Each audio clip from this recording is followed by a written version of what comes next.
Hello students, today is the last day for chapter tables and shares. इसके हम कुछ questions और कर लेते हैं, इसके बाद हम नया चैप्टर स्टार्ट करेंगे। क्वेश्चन नंबर 37,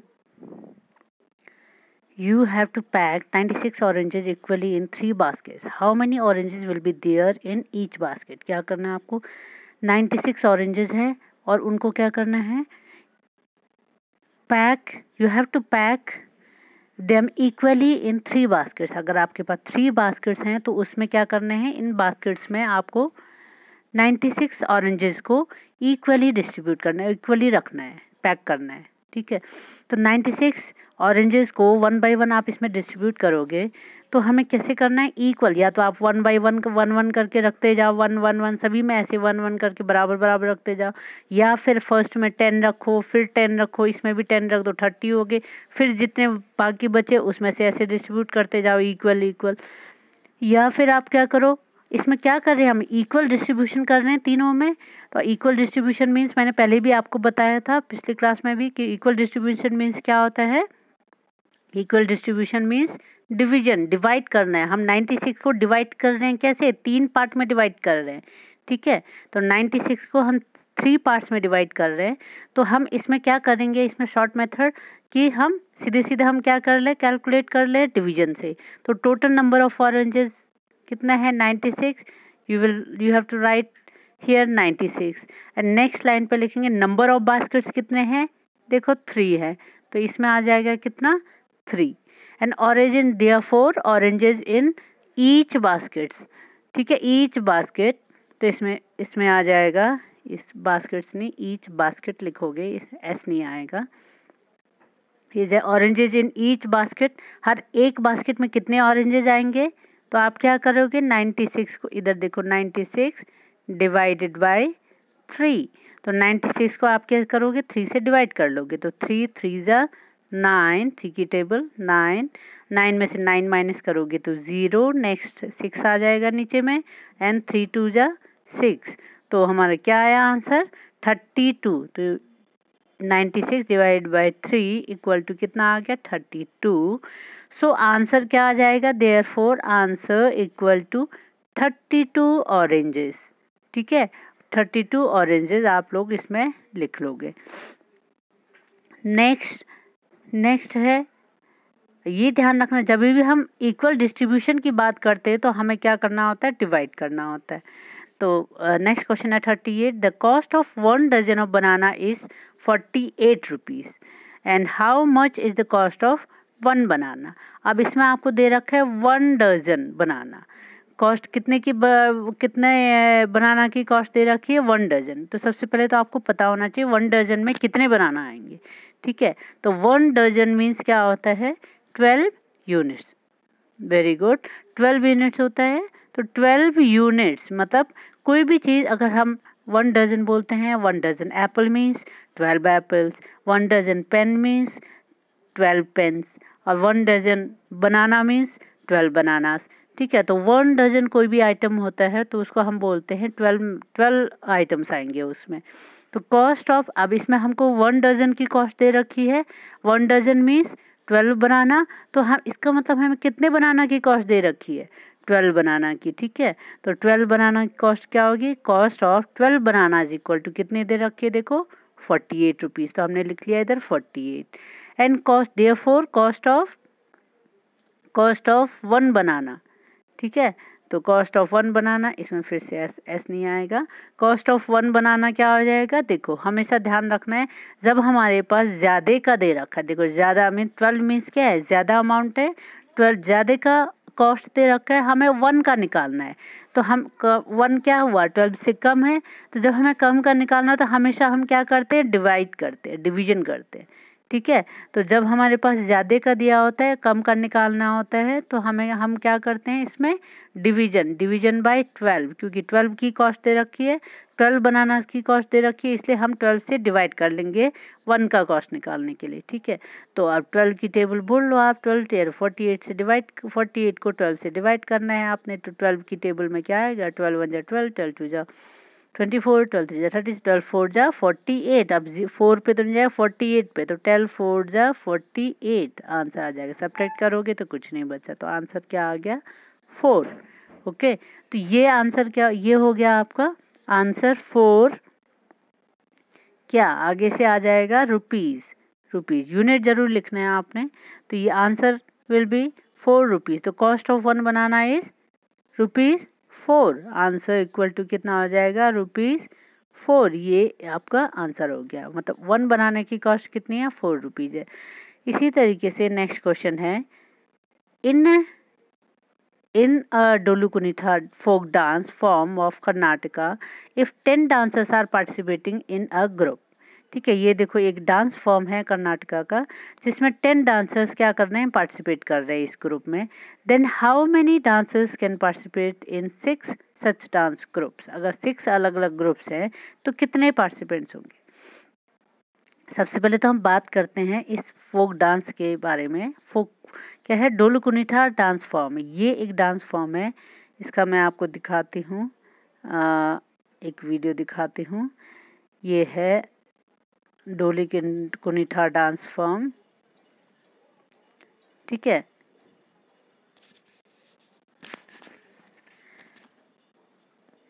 ये आप देखोगे, ये एक डांस फॉर्म है, ये एक डांस फॉर्म है।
हाँ, ये तो आप लोगों ने अभी देखा dance form.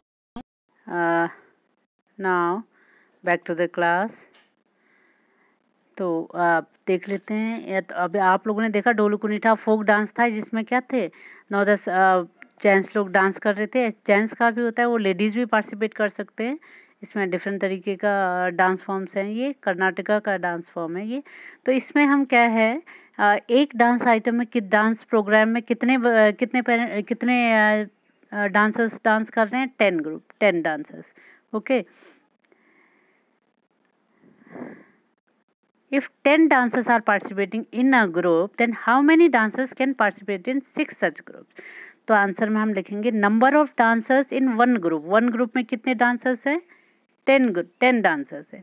Therefore number of dancers in 6 such dance groups. अब देखो, जब हमारे पास वन का पता रहता है और ज़्यादा का निकालना हो, जैसे वन ग्रुप पे 10 डांसर्स थे ये पता है, तो हमें जब 6 सच डांस ग्रुप्स, 6 ग्रुप्स का हमें पता करना है, 6 क्या है, 1 से ज़्यादा है, तो हमेशा हम क्या करेंगे, मल्टीप्लाई करेंगे, ओके। जब कम का पता होता है, ज़्यादा का निकालना रहता है, तो हम क्या करते हैं, मल्टीप्लाई। तो 6 टाइम्स हो जाएगा ये, तो 10 मल्टीप्लाई 6 मल्टीप्लाई बाय 6, क्योंकि 1 ग्रुप में 10 है तो 6 ग्रुप में क्या हो जाएगा, 6 टाइम्स हो जाएगा, तो 10 60 हो जाएगा आंसर, ओके। तो आंसर क्या आ गया आपका, आंसर इक्वल टू कितना आ जाएगा, 60 डांसर्स, ठीक है। इसमें लिख लीजिएगा आप 60 dancers. Okay. Next question is, if the cost of 3 pens is 60 rupees, how much is the cost of 10 such pens? तो इस ये जो क्वेश्चन है, अब इस क्वेश्चन में क्या है, आपको 3 पेन की कॉस्ट दे रखी है और आपको निकालना है कितना, 10 पेन्स की निकालनी है। अब देखो इसमें 3 की दे रखी है, कम की दे रखी है, ज़्यादा का निकालना है। हमने क्या किया, हमने क्या बताया था, कम का दिया रहता है, ज़्यादा का निकालना तो मल्टीप्लाई करते हैं। लेकिन वो तब है जब हम पहले 1 पेन की कॉस्ट हम फाइंड करेंगे। जब भी आप मार्केट पे जाते हो, कोई सामान खरीदते हो, पेन खरीदना है या पेंसिल खरीदना है या फिर बॉल खरीदनी है, तो सबसे पहले आप क्या पूछते हो, 1 बॉल की कॉस्ट पूछते हो, प्राइस कितनी है, तब आप उसी के अकॉर्डिंग प्राइस आप मनी देते हो जितना भी आप बॉल खरीदते हो। ठीक है, तो सबसे पहले हमें क्या करना है, 10 पेन्स की कॉस्ट निकालने के लिए सबसे पहले हमें पता होना चाहिए कि 1 पेन की कॉस्ट क्या है। ठीक है, तो first we will find the cost of 1 pen. So cost of 3 pens कितना दे रखा है, 60 रुपीज़, तो हमने 60 लिख लिया। अब कॉस्ट ऑफ 1 पेन, देखो 3 का दे रखा है, 1 का निकालना है, तो हम क्या करेंगे, डिवाइड, 60 डिवाइडेड बाई 3। अब 60 को 3 से डिवाइड करेंगे तो आंसर क्या आ जाएगा, 3 2 जा 6 और 3 0 जा 0, तो आंसर क्या आ गया, 20 रुपीज़। ओके, 20 रुपीज़ आ गया। अब हमको पता लग गया, देखो 1 पेन की कॉस्ट पता लग गई है, तो अब हम आसानी से 10 पेन का निकाल सकते हैं। कॉस्ट ऑफ 10 पेन्स क्या हो जाएगा, 1 पेन का कॉस्ट अगर 20 है तो 10 पेन्स का क्या हो जाएगा, 10 टाइम्स हो जाएगा। तो आंसर हम क्या लिखेंगे, ₹20। तो 1 पेन की है, अगर हमें 10 पेन की निकालनी है तो 10 से मल्टीप्लाई कर लेंगे। अगर हमें 3 की निकालनी होती तो 3 से मल्टीप्लाई, 4 की निकालनी है तो 4 से मल्टीप्लाई करते। अब हमें 10 पेन की कॉस्ट निकालनी है तो हमने 10 से मल्टीप्लाई कर लिया। ठीक है, तो 20 को हम 10 से मल्टीप्लाई करेंगे तो आंसर क्या आ जाएगा, रुपीज़ क्या आ जाएगा, ₹20 10 जा 200। जीरो से जब भी हम मल्टीप्लाई, हमने पहले भी देखा था मल्टीप्लाई, आप 0 0 को इग्नोर कर दो, 2 1 जा 2 हो गया, और 2 0 हमने इग्नोर किए तो 2 0 हमने लगा दिए। और वैसे भी जब किसी नंबर को हम 10 से मल्टीप्लाई करते हैं तो उस नंबर पे 1 0 बढ़ जाता है, तो 20 में 1 0 बढ़ा दिया तो 200 रुपीज़ हो गया answer. Okay, now question number 41, if the cost of 4 balls is 60 rupees, 4 balls की कॉस्ट दे रखी है आपको 60 rupees, how much is the cost of 10 such balls. इसी तरीके जैसे आप क्वेश्चन नंबर 40 किया, इसी तरीके से ये भी करेंगे आप। तो इस क्वेश्चन को आप अपने आप करिए। ठीक है, पहले आप क्या करोगे, 1 बॉल की कॉस्ट निकालोगे, फिर उसके बाद 10 की निकालोगे। ओके, तो इस क्वेश्चन को आप अपने आप करोगे। नेक्स्ट इज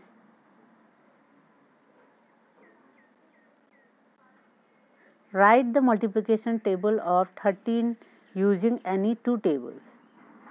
ठीक है, क्या करना है, 13 की मल्टीप्लिकेशन टेबल लिखनी है किसी 2 टेबल को यूज़ करते हुए। आपको सिंपल 13 की टेबल नहीं लिखनी है, आपको कोई भी 2 टेबल यूज़ करके आप क्या यूज़ कर सकते हो, 6 और 7 की टेबल यूज़ कर सकते हो, क्योंकि इन दोनों को प्लस करोगे तो क्या आएगा, 13 आएगा। तो 6 और 7 की टेबल यूज़ कर सकते हो, या फिर आप यूज़ कर सकते हो 8 और 5 की टेबल, जो भी आपको टेबल याद हो, 8 9 10 11 तो 13। देखो 8 और 5 की टेबल भी यूज़ कर सकते हो, या फिर सबसे इजी आप 10 और 3 की टेबल यूज़ कर सकते हो, है ना, 13 आता है तो इनकी टेबल। तो हम इजी वाला, सबसे इजी वाला हम लेके चलते हैं। तो हमने लिख लिया 13 की टेबल के लिए सबसे पहले हमने लिख लिया 10 की टेबल। 10 की टेबल लिख लेंगे, 10 20 3 या 30 40 50 60 70 80 90 एंड 100। अब हम क्या करेंगे, इधर 3 की टेबल लिख लेंगे, 3 की टेबल लिख लेंगे, कितनी आ गई, 3 2 जा 6 3 3 जा 9 3 4 जा 12 3 5 जा 15 3 6 जा 18 3 7 जा 21 3 8 जा 24 3 9 जा 27 and 3 10 जा 30। Now add these tables, both these tables।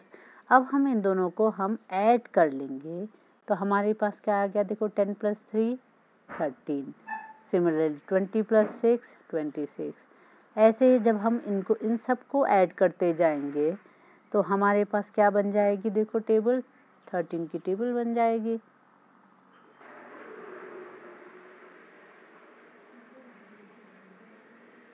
देखो इनको ऐड कर दिया, ऐड करते जा रहे हैं, 30 + 9 39 हो गया, 40 + 12 कितना हो गया 52। इसी तरीके से इसको ऐड कर लेंगे तो 65, 60 + 18 78, 70 + 20 कितना, 21 कितना हो जाएगा 91। दोनों को प्लस करना है, देखो ऐसे इन दोनों को प्लस करेंगे तो हमें क्या आ जाएगा 104, और लास्ट में इसको ऐड कर लेंगे तो क्या आ जाएगा 117, और 100 और 30 ऐड करो तो ये। तो इस तरीके से आपकी क्या बन जाएगी 13 की टेबल बन जाएगी। ठीक है, आप कोई से भी 2 टेबल यूज़ कर सकते हो, कोई सा भी 10 और 3 का मैंने यूज़ किया, आप 6 और 7 जो भी टेबल याद है आप कर सकते हो। इसी तरीके से नेक्स्ट क्वेश्चन है, नेक्स्ट क्वेश्चन में आपको right the multiplication table of 14 using any two tables. तो ये क्वेश्चन आपने अपने आप करना है, ये आपने अपने आप करना है। कोई सा भी 2 टेबल आप यूज़ करके, जैसे अभी हमने 13 का टेबल लिखा है वैसे आप 14 का टेबल बनाओगे 2 टेबल्स की हेल्प से। इसको आपने पूरे केवल 14 की टेबल नहीं लिखनी है, बल्कि इसको ऐसे ही शो करना है जैसे हमने इधर 13 की टेबल बनाई है, 13 की टेबल बनाई, इसी तरीके से आपने ये जो 13 की टेबल बनाई है हमने 2 टेबल यूज़ करके, 10 और 3 को यूज़ करके, उसी तरीके से आपने 14 की टेबल बनानी है।